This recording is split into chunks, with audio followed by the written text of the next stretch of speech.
Donc, j'ai un de mes anciens clients qui m'appelle. Il me dit: Joey, il y a quelque chose qui ne va pas bien là. Moi et ma blonde, on se sépare puis on doit vendre la propriété. Il dit: il faut absolument qu'on vende, donc on doit absolument briser le terme. Il n'y a pas d'histoire de racheter une autre propriété. On va vendre, ma blonde retourne chez ses parents et moi, je vais aller me louer un appartement pour quelques années. Donc là, Joey, j'ai une pénalité. Est-ce qu'il y a une possibilité qu'elle vienne baisser? La réponse est claire. C'est sûr que la banque, si vous venez briser votre hypothèque, ils ne vont pas vous faire un cadeau puis vous enlever la pénalité. Mais il y a une astuce qu'on peut utiliser pour baisser le prix de la pénalité.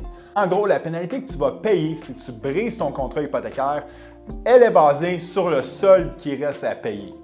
Mais qu'est-ce qui est important de savoir, c'est qu'avec n'importe quel prêt hypothécaire, tu peux payer, selon les institutions, 15 à 20 du capital annuellement. Donc, annuellement, tu peux aller mettre un montant sur ton hypothèque pour baisser le solde du capital. Donc, si on vient baisser le solde du capital et que la pénalité est basée sur le solde du capital, ça fait qu'à ce moment-là, mon client pourrait mettre juste un montant pour venir baisser le solde et sa pénalité serait plus petite. Encore une fois, il faut de la liquidité. Si tu ne l'as pas, tu peux utiliser, par exemple, si tu as accès à une marge de crédit, prendre l'argent de la marge de crédit, la mettre sur ton hypothèque, tu vas baisser le solde, baisser la pénalité et par la suite, un coup que la propriété sera vendue, tu pourras aller rembourser ta marge de crédit. Donc, est-ce que c'est possible de réduire une pénalité?